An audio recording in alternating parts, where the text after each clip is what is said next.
choose to go to the moon in this decade and do the other things, not because they are easy, but because they are hard. Before this decade is out, of landing a man on the moon and returning him safely to the earth.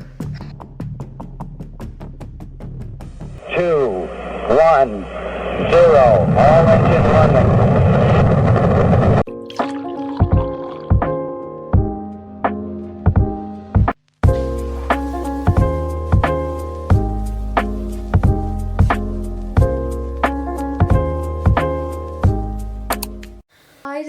ആയിരത്തി 1950-60-കളിലും ഒക്കെ called വാറിന്റെ പീക്കിൽ ഇരിക്കുന്ന സമയമാണ്. അപ്പോഴാണ് 1957 Soviet Union Sputnik October 4 first satellite എർത്തിന്റെ ഓർബിറ്റിലേക്ക് വിടുന്നത്. മാൻകൈൻഡിന് വലിയൊരു അച്ചീവ്മെന്റ് ആയിരുന്നു. പക്ഷെ അമേരിക്കയ്ക്ക് അത് ഒരു അടിയായിട്ടാണ് കാണുന്നത്. കാരണം അന്ന് അവരുടെ സ്പേസ് മിഷനിലാണ് സ്പേസ് റേസ് നടന്നുകൊണ്ടിരിക്കുകയാണ് സോവിയറ്റ് യൂണിയനും ഈസ്റ്റ് ജർമ്മനിയും അമേരിക്കയും എല്ലാം ആയിട്ട്. അത് കഴിഞ്ഞ് അടുത്ത വർഷം തന്നെ അമേരിക്കയുടെ സാറ്റലൈറ്റ് ഓർബിറ്റിലേക്ക് വിടുന്നുണ്ട്. അത് കഴിഞ്ഞ് 1961 വീണ്ടും Soviet Union Yuri Gagarin first manned mission പോവാണ് എർത്തിന്റെ ഓർബിറ്റിലേക്ക്. അതും വലിയൊരു അച്ചീവ്മെന്റ് ആണ് മാൻകൈൻഡിനും റഷ്യക്കും. പക്ഷെ അപ്പോഴും അമേരിക്ക കരുതുന്നത് അമേരിക്ക പിന്നിൽ നിൽക്കുകയാണ്, റഷ്യ മുന്നിലോട്ട് പോകുന്നത് അമേരിക്കയ്ക്ക് വലിയൊരു അടിയാണ്. ആ വർഷമാണ് നമ്മളുടെ പ്രസിഡന്റ് കെന്നഡിയുടെ ഭയങ്കര ഫേമസ് ആയിട്ടുള്ള ഒരു സ്പീച്ച് ഉണ്ട്.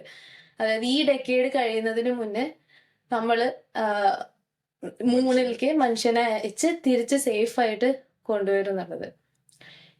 ഈ മിഷന്റെ കാരണം തന്നെ ഒരു കോൾഡ് വാർ, രണ്ട് രാജ്യങ്ങൾ തമ്മിലുള്ള സ്പേസ് റേസ് ആണ്. അത് തന്നെയാണ് കുറെ കോൺസ്പിറസി തിയറിക്ക് കാരണവും. കാരണം ആൾക്കാർ പറയുന്നത് ഇത് ഫേക്ക് ചെയ്യാൻ വരെ അമേരിക്ക റെഡി ആയിരിക്കും, സോവിയറ്റ് യൂണിയനെ തോൽപ്പിക്കുക എന്നുള്ളതായിരുന്നു അമേരിക്കയുടെ മെയിൻ ആയിട്ടുള്ള ലക്ഷ്യം. അപ്പോ അൻവറിനോ അല്ലെങ്കിൽ റിയാസ്ക്ക് നിങ്ങൾക്ക് എന്ത് തോന്നുന്നു? റിയാസ്ക്ക് തുടങ്ങാൻ വേണമെങ്കിൽ എന്ത് തോന്നുന്നു? എനിക്ക് തോന്നുന്നത് അമേരിക്ക എന്തായാലും പോയിട്ടുണ്ടെന്നുള്ളതാണ്. നമ്മളിപ്പോ ചോദിക്കുന്ന ചോദ്യം എന്താണെന്ന് വെച്ച് കഴിഞ്ഞാല് ശരിക്കും അമേരിക്ക പോയിട്ടുണ്ടോ അല്ലെങ്കിൽ നടന്നിട്ടുണ്ടോ ഇല്ലേ എന്നുള്ളതാണ് നമ്മുടെ ചോദ്യം. അപ്പൊ നടന്നിട്ടുണ്ടെന്ന് വിശ്വസിക്കുന്ന അല്ലെങ്കിൽ വിശ്വസിക്കല്ല, ബോധ്യമുള്ള തരത്തിലുള്ള ഒരു മനുഷ്യനാണ് ഞാൻ. കാരണം എന്താണെന്ന് വെച്ച് കഴിഞ്ഞാല് തെളിവുകളിലാണ് നമ്മള് എവിഡൻസ് ബേസ്ഡ് ആയിട്ടാണ് എല്ലാ സാധനങ്ങളെയും സമീപിക്കുന്നത്. അപ്പോ മൂൺ ലാൻഡിങ് നടത്തിയിട്ടുണ്ടെന്നുള്ളതിന് മായ്ക്കാൻ പറ്റാത്ത കുറെ തെളിവുകൾ ശേഷിപ്പിച്ചുകൊണ്ടാണ് അവർ വന്നിട്ടുള്ളത്. അതുപോലെ തന്നെ അവിടുന്ന് കുറെ സാധനങ്ങൾ അവർ തിരിച്ചു കൊണ്ടുവരുണ്ടായി. അതുപോലെ തന്നെ താങ്കൾ പറഞ്ഞ പോലെ റഷ്യയും US തമ്മിലുള്ള കോൾഡ് വാർ ആണ് ഇതിന്റെ പിന്നിലുള്ള മെയിൻ ആയിട്ടുള്ള റീസൺ. അപ്പോ US പോയിട്ടില്ല എന്ന് തെളിയിക്കാൻ ഏറ്റവും എളുപ്പമുള്ളതും എന്തായാലും ചെയ്യുന്നത് റഷ്യയാണ്. ഐ മീൻ റഷ്യ USSR ആണ്. അപ്പൊ USSR അങ്ങനെ ചെയ്തിട്ടില്ല. പിന്നെ USSRന് അന്ന് നല്ല ടെക്നോളജികൾ ഉണ്ടായിരുന്നു, അന്ന് തന്നെ നല്ല ടെക്നോളജി ഉണ്ടായിരുന്നു.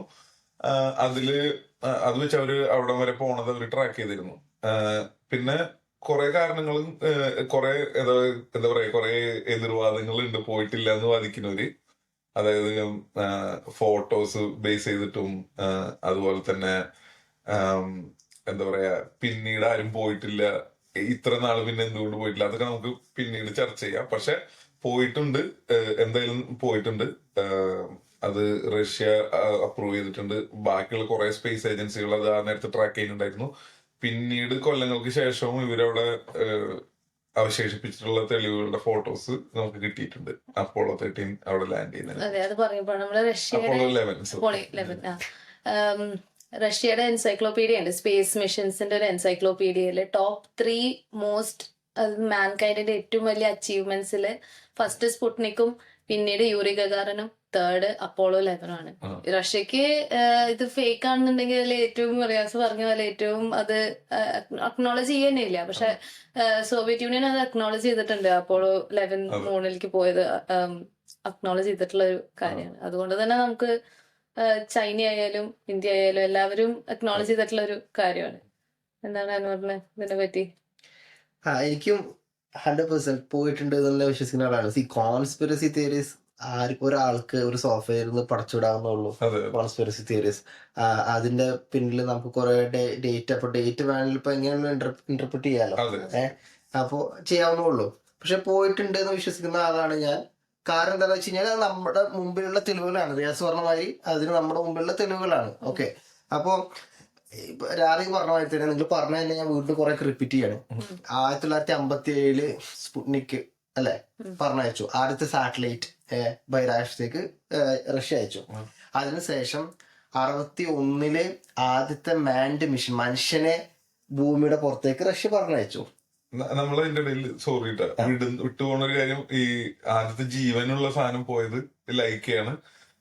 അതും 1961 തോന്നുന്നു. അത് യൂറികാരനെ വിടുന്നതിന് തൊട്ട് മുന്നേ അവരൊന്ന് ടെസ്റ്റ് ചെയ്താണ്. Okay okay, good point. Okay, അപ്പോ 61 മനുഷ്യനെ റഷ്യ വിടുന്നു.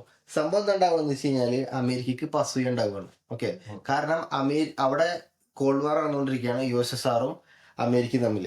അപ്പോ അമേരിക്കക്ക് മനസ്സിലാവുകയാണ് ഓക്കെ റഷ്യക്ക് ഇതിൽ എഡ്ജ് കിട്ടുകയാണെന്ന്. ഓക്കെ, അപ്പൊ അമേരിക്ക എന്ത് ചെയ്യണമെന്ന് വെച്ച് കഴിഞ്ഞാല് ഇവരൊരു ടാസ്ക് ഫോഴ്സ് ഉണ്ടാക്കിയിട്ട് നമുക്ക് ഇവരെ വെട്ടിക്കണം, റഷ്യനെ വെട്ടിക്കണം എന്നുള്ള ഒരേ ഒരു ലക്ഷ്യമാണ്. അതിന്റെ ഭാഗമായിട്ടാണ് പ്രസിഡന്റ് കെനഡി ആ പ്രസംഗം നടത്തുന്നത്. എന്നിട്ട് 61 തന്നെ ഇവര് അപ്പോളോ പ്രോഗ്രാം തുടങ്ങുകയാണ്. ഓക്കെ, ഇതാണ് ഇതിലെ കോൺടെക്സ്റ്റ്. ഇപ്പൊ നമ്മളിപ്പോ പറഞ്ഞു വരുന്ന ഇപ്പൊ ഈ കോൺസ്പിറസി തിയറിസ്റ്റുകൾ പറഞ്ഞു വരുന്ന മെയിൻ റീസൺ എന്താണെന്ന് വെച്ചാൽ അങ്ങനെയാണെങ്കിൽ എന്തുകൊണ്ട് നമുക്ക് ഇപ്പൊ വിടാൻ പറ്റുന്നില്ല? കാരണം എന്താണെന്ന് വെച്ച് കഴിഞ്ഞാൽ മോട്ടിവേഷൻ ആണ്. ഓക്കെ, മോട്ടോ ആണല്ലോ. US-ന്റെ ഏറ്റവും വലിയ മോട്ടിവേഷൻ ഇതായിരുന്നു. അല്ലാണ്ട് അവർക്ക് സയന്റിഫിക്കലി ഇംപ്രൂവ്മെന്റ്സ് ഉണ്ടാക്കണമെന്നുണ്ടായിരുന്നു. പക്ഷെ അതിനുപരി അവരുടെ ഏറ്റവും വലിയ ടാർഗറ്റ് USSRനെ തോൽപ്പിക്കണം എന്നുള്ളതായിരുന്നു. അതുകൊണ്ടാണ് ഇതിലെ കോണ്ടെക്സ്റ്റ് വളരെ ഇമ്പോർട്ടന്റ് ആണ്. കോണ്ടെക്സ്റ്റ് മോട്ടിവേഷൻ ആണ്. USSRനെ തോൽപ്പിക്കണം അല്ലെങ്കിൽ അവരെ മുമ്പിട്ട് നിൽക്കണം എന്നുള്ളതാണ് കോണ്ടെക്സ്റ്റ്. അത് വളരെ ഇമ്പോർട്ടന്റ് ആണ്. അങ്ങനെ ഒരു കോണ്ടെക്സ്റ്റ് ഇപ്പൊ ഇല്ല. USSR അല്ലെങ്കിൽ ഇപ്പോ റഷ്യ എന്ന് പറയുന്നത് it's not a competition for United States of America. പിന്നെ കോണ്ടെക്സ്റ്റ് എന്ന് പറയുന്നത് ചൈനയാണ് ഇപ്പോ, അല്ലെ? അപ്പൊ അത് വലിയ പ്രധാനപ്പെട്ട ഒരു കാരണമാണ്. ഇനി നമുക്ക് തെളിവുകൾ എടുത്തു നോക്കാം. എന്താണ് അപ്പോളോ പ്രോഗ്രാം? മൊത്തം 17 മിഷൻസ് ഉണ്ടായിരുന്നു അല്ലെ? അപ്പോളോ പ്രോഗ്രാംസ് മൊത്തം 17 മിഷൻസ് ഉണ്ടായിരുന്നു. അതില് 11ാമത്തെ മിഷനാണ് മനുഷ്യനെ അവിടെ എത്തിച്ചത്. അതിനു മുന്നേ ഇവർ ചെയ്യുന്നത് എന്താന്ന് വെച്ച് കഴിഞ്ഞാല് ആദ്യം ഇവര് ആദ്യത്തെ കുറച്ച് മിഷനുകൾ ഇവര് ഉണ്ടാക്കിയിട്ടുള്ള മെഷീൻ എന്താ പറയാ, സ്പേസ് ക്രാഫ്റ്റ്, അത് ടെസ്റ്റ് ചെയ്യലായിരുന്നു ആദ്യത്തെ കുറച്ച് മിഷൻസ്. അത് കഴിഞ്ഞിട്ട് ഉള്ള കുറച്ച് മിഷൻസ് ഇവര് ഈ സ്പേസ് ക്രാഫ്റ്റിനെ ഓർബിറ്റിലേക്ക് കൊണ്ടുപോകുന്നു. അത് ഇത് ഭൂമിയുടെ ഓർബിറ്റിലേക്ക് കൊണ്ടുപോകുന്നു.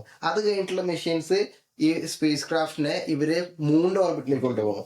10ാമത്തെ മിഷൻ അപ്പോളോ 10 എന്ന് പറയുന്ന മിഷൻ ഏകദേശം 9 മൈൽസ്, മൂണിന്റെ 9 മൈല് വരെ ദൂരത്തിൽ ഓർബിറ്റ് ചെയ്ത് തിരിച്ച് ഭൂമിയിലേക്ക് വരുന്നു. ഓക്കെ, അപ്പോൾ ഈ US എന്ന് പറയുന്ന ആ സമയത്ത് നാസ എക്സ്റ്റെൻസീവ് ആയിട്ട് ഇതിന് പഠിച്ച് ഇതിന്റെ ഡേറ്റ കളക്ട് ചെയ്ത് 11ാമത്തെ മിഷനിലാണ് ഈ ഒരു മനുഷ്യനെ കൊണ്ടുപോകുന്നത്. അല്ലാണ്ട് ഒരു സുപ്രഭാതത്തില് മനുഷ്യനെ കൊണ്ടുപോകല്ല. ഓക്കെ, ഡീറ്റെയിൽസ് നമുക്ക് പിന്നെ വരാം. ഓക്കെ, ഇപ്പൊ നേരത്തെ റിയാസ് പറഞ്ഞ മാതിരി തന്നെ എന്തിന് USSR ഇതിനെ അക്നോളജ് ചെയ്യണം? അമേരിക്ക ഇത് ഫേക്ക് ആയി ചെയ്തിട്ടുണ്ടെങ്കിൽ എന്തിനു ചെയ്യണം? ആദ്യം തന്നെ എതിർക്കേണ്ടത് USSR ആണ് അല്ലെ? USSR എതിർത്തില്ല എന്ന് മാത്രമല്ല, USSRന്റെ ആ സമയത്തുള്ള ടെക്നോളജി ഉപയോഗിച്ച് ഇവര് ഈ മിഷനെ ട്രാക്ക് ചെയ്യണ്ടായിരുന്നു. ഈ മിഷനിൽ നീൽ ആംസ്ട്രോങ് ഉൾപ്പെടെയുള്ള ആസ്ട്രോണറ്റ്സ് അതിന്റെ നാസയിലേക്ക് കമ്മ്യൂണിക്കേറ്റ് ചെയ്യുന്നത് നാസ മാത്രമല്ല ലോകത്തുള്ള മറ്റ് സ്പേസ് ഏജൻസികളും ഇത് ലൈവായിട്ട് ഇത് കേൾക്കുന്നുണ്ടായിരുന്നു. ഇതിനുപരി 1969 ഇത് ലൈവായിട്ട് സ്ട്രീം ഉണ്ടായിരുന്നു അല്ലെ? ഈ ഒരു ഇവന്റ് റോക്കറ്റ് വിക്ഷേപിക്കുന്ന എല്ലാം ലൈവായിട്ട് സ്ട്രീം ഉണ്ടായിരുന്നു. ഇതെല്ലാം ഫേക്ക് ചെയ്യാൻ ആ സമയത്ത് ഒരു ലൈവ് ഫീഡ് ഫേക്ക് ചെയ്യാനുള്ള ടെക്നോളജി ഒന്നും 1969 ഉണ്ടായിട്ടില്ല. ഓക്കെ, അപ്പൊ ഇങ്ങനെ കുറെ എവിഡൻസുകൾ നമുക്ക് ഉണ്ട്, ഭാഗികമായിട്ടുള്ള കുറെ എവിഡൻസുകൾ ഉണ്ട്. ഓക്കെ, ഇൻഫാക്ട് എനിക്കിതിൽ കുറച്ചുകൂടി കൗതുകമായി തോന്നുന്നത് ഇത് നടന്നു ഏറ്റവും നല്ല സോൾഡ് ആയിട്ട് എവിഡൻസ് തരുന്നത് നമ്മുടെ ISRO ആണ്. ISROന്റെ ആദ്യത്തെ ചന്ദ്രയാൻ മിഷനിൽ ഇവര് മൂണിനെ മാപ്പ് ചെയ്യാണ് ചെയ്തത് അല്ലെ? 2008 ചന്ദ്രയാൻ മിഷനിൽ മൂണിനെ മാപ്പ് ചെയ്യുന്നു. മൂണിനെ മാപ്പ് ചെയ്ത് സർഫേസ് മാപ്പ് ചെയ്ത് അതുപോലെ മൂൺ ലാൻഡിങ് നടന്നുള്ള സ്ഥലങ്ങളെല്ലാം മാപ്പ് ചെയ്ത് തിരിച്ചു വരുന്നുണ്ട്. 2021 ചന്ദ്രയാൻ 2, ചന്ദ്രയാനാണല്ലോ നമ്മുടെ മൂണിനെ കുറിച്ച് പഠിക്കാനുള്ള മിഷൻസ് ആണല്ലോ ചന്ദ്രയാൻ. ചന്ദ്രയാൻ 2 പോയിട്ട് ഈ 2 റോവേഴ്സിന് 2 ഡിഫറെന്റ് സ്ഥലങ്ങള് ഫോട്ടോ എടുത്ത് ISRO ഇത് റിലീസ് ചെയ്തിട്ടുണ്ട്. ISROക്ക് എന്തിനാണ് നാസനെ ആവശ്യമില്ലല്ലോ. അതായത് അത്രയും ക്ലോസ് ആയിട്ട് ഓർബിറ്റ് ചെയ്ത് ഇതിന്റെ ഫോട്ടോസ്, ഇതിന്റെ ഫിസിക്കൽ ഫോട്ടോസ്, ഈ സംഭവം അവിടെ ഉണ്ട്, റോവറിന്റെ ബാക്കി അവിടെ ഉണ്ട് എന്നുള്ളത് ISRO ഫോട്ടോ എടുത്തിട്ടുണ്ട്. 2012 ചൈന ഇതിനെ കുറിച്ച് അക്നോളജ് ചെയ്തിട്ടുണ്ട്. അവര് റോവേഴ്സ് ഓർബിറ്റ് ചെയ്യുമ്പോൾ അവർ ഇതിനെ കണ്ടുള്ളത് ചൈന. അതായത് 2012 പറയുമ്പോൾ റഷ്യനെ റിപ്ലേസ് ചെയ്ത് US ഏറ്റവും വലിയ കോമ്പറ്റീറ്റർ ആയിട്ട് ചൈന വരികയാണ്. ചൈനയിൽ ആവശ്യമില്ലല്ലോ. എനിക്ക് തോന്നുന്നത് സയൻസിന്റെ ഏറ്റവും വലിയ ബ്യൂട്ടി അതാണ്. കാരണം നമ്മൾ കൊളാബറേറ്റീവ് ആയിട്ടാണ് എല്ലാ പ്രൊജക്റ്റിലും വർക്ക് ചെയ്തിട്ടുള്ളത്. മറ്റുള്ളവരുടെ അച്ചീവ്മെന്റിനെ അക്നോളജ് ചെയ്യുന്നതിന് ആർക്കും ഒരു ഇതില്ല. പിന്നെ മറ്റുള്ളവർ ഉണ്ടാക്കിയ അക്നോളജ്മെന്റിന്റെ മുകളിലാണ് നമ്മൾ വീണ്ടും ബിൽഡ് ചെയ്തിട്ടുള്ളത്. അതുകൊണ്ടാണ് ഇങ്ങനെ സംഭവിക്കുന്നത്. പിന്നെ ഈ കോൺസ്പിറസി തിയറി സോഫയിൽ ഇരുന്ന് ഉണ്ടാക്കുന്നത് അൻവർ പറഞ്ഞ വളരെ കറക്റ്റ് ആണ്. നമുക്ക് ഇരുന്ന് വർത്താനം പറയുന്ന ആൾക്കാർക്ക് എന്തുവേണേലും പറയാം. ഇപ്പൊ നമ്മള് അടുത്തിടെ കണ്ടിട്ടുണ്ട് പുതിയ രാഷ്ട്രീയക്കാരൊക്കെ മുൻ തലമുറയിലെ രാഷ്ട്രീയക്കാരെ കുറ്റം പറയുന്നത് ഈസി ആയിട്ട് വളരെ ഈസി ആയിട്ട് ചെയ്യുന്ന ഒരു കാര്യമാണ്. അതുപോലത്തെ ഒരു സാധനമാണ് ഈ കോൺസ്പിറസി തിയറി. കാരണം നമുക്ക് ആ സമയത്തെ ചരിത്രമോ അല്ലെങ്കിൽ ആ സമയത്തെ പൊളിറ്റിക്കൽ സിറ്റുവേഷൻ അല്ലെങ്കിൽ സയൻസിന്റെ സിറ്റുവേഷൻ എന്താണെന്ന് മനസ്സിലാക്കാണ്ട് ഇവിടെ ഇരുന്നിട്ട് നമുക്ക് അന്ന് പോയിട്ടില്ല എന്നൊക്കെ സിമ്പിൾ ആയിട്ട് പറയാൻ പറ്റും. വളരെ ബാലിശമായിട്ടുള്ള വാദഗതികളൊക്കെ അതിന് എന്താ പറയാ അതിന് വേണ്ടിയിട്ട് അവരുടെ കൺഫർമേഷനെ ഉറപ്പിക്കാൻ വേണ്ടിയിട്ട് ബാലിശമായ വാദങ്ങള് പറയാൻ പറ്റും. പിന്നീട് എന്തുകൊണ്ട് പോയില്ല എന്ന് പറഞ്ഞു കഴിഞ്ഞാല് ഇന്നത്തെ പൈസ നോക്കുകയാണെങ്കിൽ 140 ബില്യൺ അങ്ങാണ്ടാണ് ഒരു മനുഷ്യനെ കൊണ്ടുപോയിട്ട് തിരിച്ചു കൊണ്ടുവരാനുള്ള. കാരണം അത്രയ്ക്കും ചെലവ് ഏറിയ ഒരു സംഗതി അൻവർ പറഞ്ഞ പോലെ യാതൊരു മോട്ടിവേഷനും ഇല്ലാണ്ട് വീണ്ടും വീണ്ടും ചെയ്യേണ്ട കാര്യമില്ല. പിന്നെ റോവറുകളൊക്കെ കൊണ്ടുപോയിട്ട് നമുക്ക് വേണ്ട സാധനങ്ങളെ കളക്ട് ചെയ്യാൻ, നമുക്ക് വേണ്ട സാധനങ്ങള് നോക്കാം, അതൊക്കെ പറ്റുന്ന സമയത്ത് അനാവശ്യമായിട്ട് ഇത്രയും പൈസ ചെലവാക്കേണ്ട കാര്യമില്ല. മനുഷ്യൻ പോയതുകൊണ്ട് പ്രത്യേകിച്ച് ഒന്നുമില്ല. മനുഷ്യന് കൊണ്ടുപോകണതിന്റെ ഫ്രാക്ഷൻ, ഒരു ചെറിയ ഫ്രാക്ഷൻ മതി ഒരു റോവറിനെ അവിടെ എത്തിക്കാനായിട്ട്. കാരണം മനുഷ്യന്മാർക്ക് ജീവിക്കാനുള്ള സാഹചര്യം ഒരുക്കാന്ന് പറഞ്ഞു കഴിഞ്ഞാൽ ഭയങ്കര ബുദ്ധിമുട്ടാണ്. പിന്നെ ആ മനുഷ്യന് സേഫ് ആയിട്ട് ഇങ്ങോട്ട് കൊണ്ടുവരും വേണ്ടേ, അതിന് ഭയങ്കര ചെലവേറിയ സംഭവമാണ്. അതുകൊണ്ടാണ് മനുഷ്യന്മാർ വീണ്ടും വീണ്ടും അത് ചെയ്യാണ്ടിരുന്നത്. അതായത് ഇപ്പൊ മൂണിലേക്ക് നമ്മൾ എന്തിനാ മൂണിലേക്ക് പോകുന്നത്? മൂണിനെ പഠിക്കാനാണ് അല്ലെ? മൂണിനെ പഠിക്കാൻ, നമ്മുടെ സോളാർ സിസ്റ്റത്തിനെ കുറിച്ച് പഠിക്കാൻ, നമ്മുടെ സ്പേസിനെ കുറിച്ച് പഠിക്കാൻ പോണ്. ഇപ്പൊ മൂണിനെ പഠിക്കുകയാണെങ്കിൽ തന്നെ മനുഷ്യന് പോയിട്ട് കാര്യമില്ല. കാരണം അത് എന്റെ ശരി മനുഷ്യനവിടെ പോയി കഴിഞ്ഞാൽ അവന് എക്യുപ്മെന്റ്സ് വേണം. അവിടുത്തെ റോക്സ് കളക്ട് ചെയ്യാനും, അവിടെ ഡ്രില്ല് ചെയ്ത് അതിന്റെ സർഫേസിൽ എന്താന്ന് മനസ്സിലാവാനും. അത് എന്റെ തരം മനുഷ്യന് ഈ റോവറിന്റെ അല്ലെങ്കിൽ ഒരു എക്യുപ്മെന്റ് ആവശ്യമില്ലേ? റിസ്ക് ഫാക്ടറും ഇൻവോൾവ് ആണ് മനുഷ്യൻ പോകുമ്പോൾ. അതിന്റെ ആവശ്യമില്ല എന്നുണ്ടെങ്കിൽ അത് അവോയ്ഡ് ചെയ്യുന്നതാണ്. എക്സാക്ട്ലി. അപ്പൊ റോവറിന് പോയി കാര്യങ്ങളോട് ചെയ്യാന്നുണ്ടെങ്കിൽ മനുഷ്യന് പോകേണ്ട ആവശ്യമില്ല. കൂടുതൽ കോസ്റ്റ്ലി ആണ്, കൂടുതൽ റിസ്ക് ഫാക്ടേഴ്സ് ഉണ്ട്. ഓക്കെ, ആളുകൾക്ക് വല്ലതും പറ്റിക്കഴിഞ്ഞാൽ, മനുഷ്യനോട് പോകുമ്പോൾ പറ്റിക്കഴിഞ്ഞാൽ കുറെ പേര് അക്കൗണ്ടബിൾ ആവും. അപ്പോ ഇതിന്റെ ഒന്നും ആവശ്യം ഇപ്പൊ ഇല്ല. അതുകൊണ്ട് കൂടിയാണ് ഇപ്പോ മാൻഡ് മിഷൻ അങ്ങോട്ട് ഇല്ലാത്തത്. 1969 അപ്പോളോ 11 ഇറങ്ങിയതിന് ശേഷം വീണ്ടും എനിക്ക് തോന്നുന്നു മൊത്തത്തിൽ 9 മിഷൻസ് വീണ്ടും പോയി. അതിൽ 6 സക്സസ്ഫുൾ ആയിട്ട് ലാൻഡ് ചെയ്തു. അവിടെ 3 ഫെയിലായി. ഒരെണ്ണത്തിൽ എക്സ്പ്ലോഷൻ ഉണ്ടായിട്ട് വരെ ഒറ്റ മറ്റേ ആസ്ട്രോനട്സിനെയും നഷ്ടപ്പെടാണ്ട് നമുക്ക് തിരിച്ചു കൊണ്ടുവരാൻ പറ്റി. അതൊക്കെ വലിയ അച്ചീവ്മെന്റ്സ് ആണ്. ഒരൊറ്റ മോട്ടേ ഉള്ളൂ വേണമെങ്കിൽ കോൺസ്പിറസി തിയറീസിന് ഒരു സമാധാനത്തിന് വേണ്ടിയിട്ടുള്ള വേണമെങ്കിൽ. പക്ഷെ അതിന് ഇത്രയും മണി സ്പെൻഡ് ചെയ്ത് ക്യാഷ് സ്പെൻഡ് ചെയ്ത് പോകേണ്ട ആവശ്യമില്ല. പക്ഷെ വേറൊരു മോട്ടവും കാണുന്നില്ലേ ഇപ്പൊ മോഡില് പോവാണ്ട്. അതെ, നമുക്ക് വീണ്ടും നമുക്ക് ഇതിനെ തെളിവുകളെ കുറിച്ച് സംസാരിക്കാം അല്ലെ? മൊത്തം 6 മാൻഡ് മിഷനാണ് മൂണിലേക്ക് പോയത്. നീൽ ആംസ്ട്രോങ്ങും കൂട്ടരും മാത്രമല്ല, മൊത്തം 12-14 പേര്, ഏകദേശം അത്രയും പേര് പോയിട്ടുണ്ട്. ഓക്കെ, അപ്പൊ ഇതെല്ലാം ഫേക്ക് ന്യൂസ് എന്നാണ് പറയുന്നത്. ഓക്കെ, അല്ലെങ്കിൽ എനിക്ക് തോന്നുന്നു ഇതിൽ മെയിൻ ടാർഗറ്റ് നീൽ ആംസ്ട്രോങ്ങും ഗ്രൂപ്പാണ്. ഫസ്റ്റ് ലാൻഡിംഗ് ആണ് മെയിൻ ടാർഗറ്റ് തോന്നുന്നത്. ബാക്കിയൊന്നും കോൺസ്പിറസി തിയറിസ്റ്റുകൾക്ക് വലിയ പ്രശ്നമില്ല തോന്നുന്നു. അപ്പൊ ഒരു മനുഷ്യൻ എന്നുള്ള നിലയില് എനിക്ക് ഭയങ്കരമായ ഇതുള്ളത് നീൽ ആംസ്ട്രോങ് 3 പേരാണ് സ്പേസ് ക്രാഫ്റ്റിൽ ഉണ്ടായിരുന്നത്. അതില് നമുക്ക് മറ്റു രണ്ടുപേരുടെ പേര് ഓർക്കാൻ പോലും പറ്റാത്തത്. ബസ് ഓൾഡ്രിൻ പിന്നെയും ഫേമസ് ആണ്, മൈക്കിൾ കോളിൻസ് ഒട്ടും ഫേമസ് അല്ല. അതിൽ കാരണമുണ്ട്, കാരണം ഇവര് രണ്ടുപേരും അതിൽ മൈക്കിൾ കോളിൻസ് ഓർബിറ്റിൽ നിൽക്കുമായിരുന്നു, മറ്റേ രണ്ടുപേരും മാത്രമാണ് മൂണില് ഈഗിളില് ലാൻഡ് ചെയ്തിട്ടുള്ളത്. അവിടം വരെ പോയിട്ട് ഈ ഗ്ലോറി ഒന്ന് കിട്ടാണ്ട് തിരിച്ചു പോരേണ്ടി വരുന്ന ഒരു അവസ്ഥ അത് ഞാൻ എപ്പോഴും ആലോചിക്കുന്നതാണ്. സ്പേസ് ക്രാഫ്റ്റിൽ തന്നെ ഇരുന്ന അദ്ദേഹത്തിന്റെ പേര് എനിക്ക് അറിയില്ല. പിന്നെ പിന്നീട് 5 മിഷൻ കൂടി പോയല്ലോ, അവര് ലാൻഡ് ചെയ്തു. പക്ഷെ അവര് അപ്രസക്തരാണ് ചരിത്രത്തില്. അതുകൊണ്ടൊക്കെ തന്നെയാണ് വീണ്ടും വീണ്ടും മനുഷ്യനെ വിടാതിരുന്നത്. കാരണം നീൽ ആംസ്ട്രോങ്ങിന് മാത്രമേ പേരുള്ളൂ. ഇപ്പൊ നമ്മുടെ എവറസ്റ്റിൽ ഇപ്പോ സാധാരണ ജനങ്ങളെല്ലാരും കുറെ പേര് കയറുന്നുണ്ട്, പക്ഷെ നമ്മള് ടെൻസിങ് ഹിലാരിനെയാണ് ഓർക്കുന്നത്. അതുകൊണ്ട് കൂടിയൊക്കെയാണ് വീണ്ടും വീണ്ടും പോവാത്തത്. ഇനി ഇപ്പൊ ഇതില് നമ്മൾ നോട്ട് ചെയ്യേണ്ടത്, നമ്മൾ കോൺസ്പിറസി തിയറിനെ പറ്റിട്ടാണല്ലോ സംസാരിക്കുന്നത്. അപ്പൊ ഇവര് പറയുന്ന കുറച്ച് പോയിന്റ്സ് ഉണ്ട്, ഇത് കുറച്ച് ഡിഫറെന്റ് ആണ് ബാക്കി കോൺസ്പിറസി തിയറീസ് വെച്ച് നോക്കുമ്പോ. ഇപ്പൊ കുറെ പേര് ഫ്ലാറ്റ് എർത്തേഴ്സ് ഉണ്ട്, അതിലൊന്നും ഒരു വാലിഡ് അല്ലാത്ത കുറെ കോൺസ്പിറസി തിയറി പോലെയാണ് എനിക്ക് തോന്നുന്നത്. സംസാരിക്കുന്നതാണ് അത് കുറച്ചുകൂടി ഫണ്ണിയും ആയിരിക്കും തോന്നുന്നു. പക്ഷെ മൂണിലേക്ക് വരുമ്പോ മൂണിനെ പറ്റി സംസാരിക്കാൻ അവര് കുറച്ച് പോയിന്റ്സ് നമുക്ക് ഒറ്റയടിക്ക് കേൾക്കുമ്പോൾ ഭയങ്കര വാലിഡ് ആയിട്ടുള്ള പോയിന്റ്സ് പോലെ തോന്നുന്ന കുറച്ച് കാര്യങ്ങളാണ്. ഫോർ എക്സാമ്പിൾ, അവര് ഇപ്പൊ 1969 അപ്പോൾ അന്ന് ആർക്കും ക്വസ്റ്റ്യൻ ചെയ്യേണ്ട ആവശ്യം ഉണ്ടായിരുന്നില്ല. ഇന്ന് ഇപ്പോ ഇതിന്റെ ഫോട്ടോസും വീഡിയോസും എല്ലാം എല്ലാവർക്കും അവൈലബിൾ ആണ്, ആൾക്കാർക്ക് നോക്കാൻ സ്ഥലങ്ങളുണ്ട്. അപ്പോഴാണ് ഇതിനെ പറ്റി കൂടുതൽ ചോദ്യങ്ങൾ വരുന്നത്. ഇപ്പൊ ഫോർ എക്സാമ്പിൾ, മൂണിൽ അറ്റ്മോസ്ഫിയർ ഇല്ല, പക്ഷെ എങ്ങനെയാണ് ഫ്ലാഗ് വേവ് ചെയ്യുന്നതായിട്ട് കാണുന്നുണ്ട് വീഡിയോയില്. ഞാൻ 1-2 പോയിന്റ്സ് പറയാം. ഇതൊക്കെയാണ് കോൺസ്പിറസി തിയറിസ്റ്റ് പറയുന്ന പോയിന്റ്സ്. വേറൊരു പോയിന്റ് പറയുന്നത് എന്താന്ന് വെച്ചിട്ടുണ്ടെങ്കിൽ, വ്യൂ ഫൈൻഡർ ഇല്ലാതെ എടുക്കുന്ന ഫോട്ടോസ് ആണ്. ഇത്രയും പെർഫെക്റ്റ് ആയിട്ട് എങ്ങനെയാണ് വ്യൂ ഫൈൻഡർ ഇല്ലാണ്ട് അവർക്ക് ഫോട്ടോസ് എടുക്കാൻ പറ്റുന്നത്? അതിനൊക്കെ നമുക്ക് കൗണ്ടർ ആർഗ്യുമെന്റ് ഉണ്ട്. കാരണം എന്താ വെച്ചാൽ വ്യൂ ഫൈൻഡർ ഇല്ലാണ്ട് ഇപ്പൊ നമ്മളെല്ലാവരും, എനിക്ക് തോന്നുന്നു നമ്മൾ 3 പേരും ഫിലിം ക്യാമറ കണ്ടിട്ടുണ്ട്. നമ്മള് അന്നത്തെ കാലത്ത് പ്രഗത്ഭരായ ഫോട്ടോഗ്രാഫേഴ്സ് ഉണ്ടായിരുന്നു. അന്ന് എടുത്തിട്ടുള്ള ഫോട്ടോസ് നമുക്ക് ഇന്ന് ചിലപ്പോൾ ഡിജിറ്റൽ ക്യാമറ അല്ല, വ്യൂ ഫൈൻഡറും ലൈവ് വ്യൂ ഒക്കെ ഉണ്ടായിട്ട് നമുക്ക് അങ്ങനെ എടുക്കാൻ പറ്റിയെന്ന് വരില്ല ചിലപ്പോ. ഓരോ ക്ലിക്കും വളരെ എക്സ്പെൻസീവ് ആയിട്ടാണെന്നുള്ളത് അവർക്ക് അറിയാം.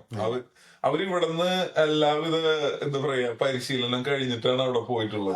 അതെ, അതായത് ക്യാമറ, ഈ ക്രൂയുടെ കയ്യിൽ ക്യാമറ എത്രയോ ആഴ്ചകൾ മുന്നേ തന്നെ കൊടുത്ത് അവരവരുടെ വീടുകൾ പോയി ഇതിന്റെ ഫോട്ടോ എല്ലാം എടുത്ത് ഈ മെഷീൻ ഈ ക്യാമറ ആയിട്ട് പ്രാക്ടീസ് ചെയ്ത് ശേഷമാണ് അവിടെ പോകുന്നത്. കുറെ പേര് പറയുന്നുണ്ട് ഇതിന്റെ ഫിലിമിന് ആ മൂണിലെ പ്രഷറിൽ നിൽക്കാൻ പറ്റില്ല. പിന്നെ വേറെ കുറെ കാര്യങ്ങൾ വെച്ചാൽ ഫോട്ടോസില് ഷാഡോ പാരലൽ അല്ല, അത് നമ്മൾ ഏർത്തിലും പാരലൽ അല്ലാത്തതാണ്. നമ്മളിപ്പോ നോക്കിക്കഴിഞ്ഞാൽ രണ്ടുപേര് ബാക്കിൽ നിന്ന് സണ്ണിൽ ഏറ്റെടുത്തിട്ടുണ്ടെങ്കിൽ ഇങ്ങനെയൊക്കെ ആയിരിക്കും. അത് നമുക്ക് വേറൊരു കാര്യമുണ്ട്. ഇപ്പൊ നമ്മൾക്ക് മറ്റുള്ളവരുടെ കാര്യങ്ങളില് അഭിപ്രായം പറയാൻ വളരെ ഈസി ആയിരിക്കും നമ്മൾ പറയാറില്ലേ? അതെന്താ വെച്ച് കഴിഞ്ഞാൽ ഇപ്പൊ ഞാന് സച്ചിൻ ക്രിക്കറ്റ് കളിക്കുന്ന കണ്ടിട്ട്, ടിവിയിൽ കളിക്കുന്ന കണ്ടിട്ട് വളർന്നിട്ടുള്ള ആളാണ്.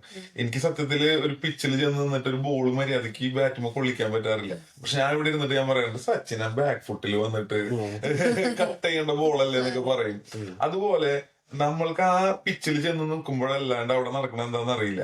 നമ്മൾക്കിപ്പോ ഈ ഭൂമിയുടെ അന്തരീക്ഷമർദ്ദം, ഭൂമിയുടെ ഗുരുത്വാകർഷണം, ഇങ്ങനെയുള്ള സാധനങ്ങളുമായിട്ടാണ് നമ്മൾ പരിചിതരായിട്ടുള്ളത്. ലൈറ്റിങ്ങും ഇവിടുത്തെ നേരലും കാര്യങ്ങളൊക്കെ. നമ്മൾ ആരും ചന്ദ്രനിൽ പോവാത്തിടത്തോളം അവിടെ എന്താണ് സംഭവിക്കുന്നതെന്ന് നമുക്കറിയില്ല. അപ്പൊ ഇവിടെ ഇരുന്നിട്ട് നമുക്ക് പല പൊട്ടത്തരങ്ങളും തോന്നും. നമ്മൾക്ക് ഇത്രയധികം എവിഡൻസ് ഉള്ളപ്പോ എന്താ പറയാ, ആ എവിഡൻസ് ബേസ് ചെയ്തിട്ട് നമുക്ക് കൂടുതൽ ശരി എന്താണെന്നാണ് തോന്നുന്നത് അത് നമ്മൾ ബോധ്യമായി എടുക്കുന്നതാണ് നമുക്ക് നല്ലത്, ആൾക്കാരെ കോൺസ്പിറസി വിശ്വസിക്കുന്നേക്കാൾ. എനിക്ക് കൊടിയിലെ കുറിച്ചൊരു കാര്യം പറയാനുണ്ട്. കൊടിയിൽ അവർ റോഡ് ഇട്ടിട്ട് ആണ് നിർത്തിയിട്ടുള്ളത്. അവിടെ അന്തരീക്ഷം ഇല്ലാത്തത് കൊണ്ട് എങ്ങനെയാണോ അത് നിൽക്കുന്നത് അതുപോലെ ഒരു വേവ് മോഡലിലാണ് അത് നിൽക്കുന്നത്, അല്ലാണ്ട് കാറ്റത്ത് അത് പറക്കണതൊന്നല്ല. അതൊരു മൂവ്മെന്റ് ഉണ്ട്. അവരത് ട്വിസ്റ്റ് ചെയ്ത് വെക്കുമ്പോൾ അതിന്റെ ഒരു അലുമിനിയം അലുമിനിയത്തിന്റെ ഒരു റോഡാണ്, 2 റോഡാണ്. അത് ഇങ്ങനെ ട്വിസ്റ്റ് ചെയ്ത് വെക്കുമ്പോൾ ഉള്ള ഒരു മൂവ്മെന്റ് ആണ് അത്. പിന്നെ ഇന്ററപ്റ്റ് ചെയ്യാത്തടത്തോളം കാലം അവിടെ അന്തരീക്ഷം ഇല്ലാത്തത് കൊണ്ടും വായുവിന്റെ ചലനം ഇല്ലാത്തതുകൊണ്ട് അത് എങ്ങനെയാണോ നിൽക്കുന്നത് അങ്ങനെ തന്നെ നിൽക്കും. ഭൂമിയില് എങ്ങനെയാണോ സംഗതികൾ നടക്കുന്നത് അതുപോലെയല്ല. പിന്നെ അതുപോലെ ലൈറ്റ് വരുന്നുണ്ടെങ്കിലും ഇവിടെ അന്തരീക്ഷത്തിൽ ഒരുപാട് തരം പാർട്ടിക്കിൾസ് ഉള്ളത് കൊണ്ട് അതിൽ വിസരണം നടന്നിട്ടും പലതരം അപവർത്തനം അങ്ങനെയുള്ള പല സാധനങ്ങളും നടന്നിട്ട് ആണ് നമ്മള് ഈ അതെ, മൂണിലെ റിഫ്ലക്ഷനും വ്യത്യാസം ഉണ്ടാവും. കാരണം അവിടുത്തെ സർഫസ് വ്യത്യാസമുണ്ട്. സണ്ണിന്ന് എങ്ങനെയാ റിഫ്ലക്ട് ചെയ്യണമെന്നും നമുക്ക് അറിയില്ല. അത് നമുക്കറിയില്ല. അപ്പൊ അതുകൊണ്ടൊക്കെയാണ് അവിടെ നിഴലിന് അതിൻ്റെതായ പ്രത്യേകത ഉള്ളത്. പിന്നെ ഒരു കാര്യം, ഇവര് അന്ന് പോയന്ന് അവിടെ നമ്മുടെ ഇവിടെ നിന്ന് അയക്കുന്ന സിഗ്നൽസ് റിഫ്ലക്ട് ചെയ്യാനുള്ള റിഫ്ലക്ടേഴ്സ് അവിടെ പ്ലാൻ ചെയ്തിട്ടുണ്ട്. അത് ഇപ്പോഴും യൂസ് ചെയ്യുന്നുണ്ട് നമ്മള് ഈ ഇത് ഓർബിറ്റ് ചെയ്യുമ്പോൾ. ആർക്ക് വേണമെങ്കിലും ചെയ്യാം. നമ്മുടെ ബിഗ് ബാങ് തിയറിയിലെ എപ്പിസോഡിൽ അവര് ലേസർ വിട്ട് അത് റിഫ്ലക്ട് ചെയ്യുന്നത് കാണിക്കാം. നമുക്ക് സോഴ്സ് ഉണ്ടെങ്കില് നമുക്ക് ആർക്ക് വേണമെങ്കിലും അങ്ങോട്ട് ലേസർ വിട്ട് അതിന്റെ നാസയുടെ പെർമിഷനും കൂടി വേണ്ട അത് ചെയ്യാൻ. ആർക്ക് വേണമെങ്കിലും ചെയ്യാൻ പറ്റുന്ന കാര്യമാണ്. വേറെയും കുറെ മൾട്ടിപ്പിൾ ആയിട്ടുള്ള കാര്യങ്ങൾ സ്റ്റാർസ് കാണുന്നില്ല എന്ന് പറയുന്നുണ്ട്. അത് എക്സ്പോഷർ, അത് ക്യാമറ സെറ്റിംഗ് ആണ്. കാരണം അത്രയും ബ്രൈറ്റ് സർഫേസ് നമ്മൾ ഫോട്ടോ എടുക്കുന്ന സമയത്ത് ബാക്ക്ഗ്രൗണ്ടിലെ ഡീറ്റെയിൽസ് ക്യാമറ മനഃപൂർവ്വം എടുക്കില്ല. കോമഡി എന്താന്ന് വെച്ചിട്ടുണ്ടെങ്കിൽ ഇതൊക്കെ നാസയ്ക്ക് അറിയുന്ന കാര്യങ്ങൾ. അവർക്ക് ഫേക്ക് ചെയ്യാന്ന് വെച്ചിട്ടുണ്ടെങ്കിൽ അവർക്ക് സ്റ്റാർസ് ഇടാൻ അവർക്ക് ചെയ്യില്ലല്ലോ. അവർക്ക് ഇട്ട പോലെ സ്റ്റാർസ് അവർക്ക് ഷാഡോ പാരലെല്ലാം കണ്ടറിയില്ല. അത്രയ്ക്ക് സയന്റിസ്റ്റ് അത്രയും എക്സ്പീരിയൻസ് ഉള്ള ആൾക്കാർ ഇതിലിരിക്കുമ്പോ ഫേക്ക് ചെയ്യാന്ന് വെച്ചിട്ടുണ്ടെങ്കിൽ അവർക്ക് എന്ത് വേണമെങ്കിലും ഫേക്ക് ചെയ്യാം. സ്റ്റാർസ് ഇടാൻ വേണമെങ്കിൽ ബാക്ക്ഗ്രൗണ്ടില് എന്ത് വേണമെങ്കിലും അവർക്ക് ചെയ്യാം. പക്ഷെ അത് അതിന്റെ റിയാസ്ക്ക് പറഞ്ഞ പോലെ ട്രൂത്ത് കൂടുതൽ നമുക്ക് അറിയാവുന്ന കാര്യങ്ങൾ വെച്ച് കമ്പയർ ചെയ്തിട്ട് സത്യം ഏതാണ് പിന്നെ ഇതില് ഇത് ഫേക്കാന്ന് തെളിയിക്കുന്ന രീതിയിലുള്ള ഒരു എവിഡൻസും ഇല്ല. ചുമ്മാ അങ്ങ് പറയാണ്, അങ്ങ് വിളിച്ചു പറയാണ്. ഓക്കെ, ഈ ഫോട്ടോ എന്താ ഇങ്ങനെ, ഇവരെന്താ ഇങ്ങനെ നടക്കണേ, ഇവരെന്താ പറക്കണേ, ഇവരെന്താ ഡാൻസ് കളിക്കണേ. സ്ലോ മോയിൽ എടുത്തതാണ്. അതില് ബസ് ഓൾഡറിന്റെ ഒരു ഡാൻസ് ഉണ്ട്, ഒരു അവിടെ ഇങ്ങനെ ചാടി നടക്കുന്ന ഒരു ലോ ഗ്രാവിറ്റേഷനിൽ. അത് ശരിക്കും ആള് സ്പീഡിലാണ് പോകുന്നത്. അത് സ്ലോ മോയില് പ്ലേ ചെയ്യണ്ട. ഇതിലൊന്നും എവിഡൻസും ഇല്ല. വെറുതെ അങ്ങോട്ട് പറയാണ് ഞങ്ങൾ അത് സ്ലോ മോയില് ശരിക്കും. എന്നിട്ട് അവര് കോൺസ്പിറസി തിയറിസ്റ്റ് എന്താ ചെയ്യണം വെച്ചാൽ ഇത് ഫാസ്റ്റ് ആയിട്ട് വെച്ചിട്ട് കണ്ടില്ലേ, ഇത് ആക്ച്വലി ആള് നോർമലായിട്ട് നടക്കുകയാണ് എന്നാണ്. പിന്നെ വേറൊരു കാര്യം എന്ന് പറയുന്നത്, ഏകദേശം 4 ലക്ഷത്തിന് മേലോ ആളുകളാണ് ഈ പ്രൊജക്ടില് അപ്പോളോ പ്രോഗ്രാമിൽ വർക്ക് ചെയ്തിരിക്കുന്നത്. അപ്പൊ ഇവരെല്ലാം ഫേക്ക് ചെയ്യാന്നാണ് പറയുന്നത്. എങ്ങനെ നമുക്ക് 4 ലക്ഷം പേരെ കൊണ്ട് ഫേക്ക് ചെയ്യിക്കാൻ പറ്റും? ഒരു തെളിവും ഇല്ലാത്ത ചില കാര്യങ്ങൾ ആൾക്കാര് അടിച്ചുവിടാറുണ്ട്. അതായത് നീൽ ആംസ്ട്രോങ് ഒഴികെ ബാക്കി എല്ലാവരും മരണപ്പെട്ടു, അപകട മരണമാണ്, ഇവരത് പുറത്തു പറയാണ്ടിരിക്കാൻ, അങ്ങനത്തെ കുറെ നുണത്തിയറികള് ആൾക്കാർ പറയും. എന്തുകൊണ്ടോ നമ്മളുടെ വിശ്വാസവുമായി ബന്ധപ്പെട്ടിട്ടുള്ള നുണയായാലും വിശ്വസിക്കാനുള്ള ഒരു പ്രത്യേക കഴിവ് മനുഷ്യന്മാർക്കുണ്ട്. അങ്ങനെയാണ് കുറെ കൾട്ട് പോലത്തെ ആളുകൾ ഈ ഇങ്ങനത്തെ കോൺസ്പിറസി തിയറിയിൽ വിശ്വസിക്കുന്നതാണ് എനിക്ക് തോന്നിയിട്ടുള്ളത്. കോൺസ്പിറസി തിയറീസ് എപ്പോഴും ഇൻട്രസ്റ്റിംഗ് ആണ്. നമ്മളിപ്പോ ഈ തമ്മിൽ കോൺസ്പിറസി തിയറി എന്ന് പറഞ്ഞിട്ടുണ്ടെങ്കിൽ ക്ലിക്ക് ചെയ്യാൻ ആൾക്കാർ കൂടുതൽ ആൾക്കാര്. മൂൺ ലാൻഡിംഗ് എന്ന് പറഞ്ഞിട്ടൊരു വീഡിയോ ഇട്ടിട്ടുണ്ടെങ്കിൽ കോൺസ്പിറസി തിയറി എന്ന് പറഞ്ഞിട്ടുണ്ടെങ്കിൽ എപ്പോഴും കോൺസ്പിറസി തിയറീസ് ഇഷ്ടപ്പെടുന്ന ആൾക്കാരാണല്ലോ നമ്മള്. ഇതിലെന്തെങ്കിലും ഉണ്ടോ എന്നൊക്കെ അറിയാൻ വേണ്ടി. എനിക്ക് ഒരു ചോദ്യമുള്ളത്, ഇപ്പൊ അമേരിക്ക പോണതിനെ കുറിച്ച് നമ്മൾ സംസാരിച്ചു, റഷ്യനെ കുറിച്ച് സംസാരിച്ചു, ചൈനയെ കുറിച്ച് സംസാരിച്ചു. പക്ഷെ നമ്മളുടെ രാജ്യത്തുള്ള ഇന്ത്യ വളരെ എന്താ പറയാ അഡ്വാൻസ്ഡ് ആണ്. ഈ ചന്ദ്രയാനിലായാലും മംഗൾയാനിലായാലും അങ്ങനെ സ്പേസില്.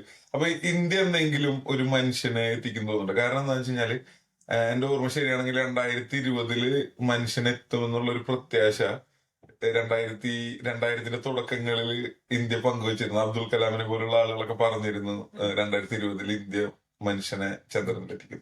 എന്തെങ്കിലും ഇന്ത്യ മനുഷ്യനെ ചന്ദ്രനിലെത്തിക്കും നിങ്ങൾക്ക് തോന്നുന്നുണ്ടോ? എന്റെ അഭിപ്രായത്തില് ഡെഫിനറ്റ്ലി ഇന്ത്യയിലെ അത്രയ്ക്കും ബ്രെയിൻസ്, ഈ നാസയിൽ തന്നെ കുറെ എത്ര ഇന്ത്യൻസ് വർക്ക് ചെയ്യണം. നല്ല ബ്രെയിൻസ് ആണ് ഇന്ത്യയിൽ. ഡെഫിനേഷൻ നമ്മൾ ഇസ്രോ ഭയങ്കര എഫിഷ്യന്റ് ആയിട്ടുള്ള ഒരു ടീം തന്നെയാണ്. തീർച്ചയായിട്ടും. ഇപ്പൊ മൂൺ മിഷനും ഇസ്രോ വർക്ക് ചെയ്യുന്നുണ്ട്. അതുപോലെ തന്നെ മാർസിന്റെ മിഷൻസും മാൻഡ് മിഷനിൽ ഇസ്രോ വർക്ക് ചെയ്യുന്നുണ്ട്.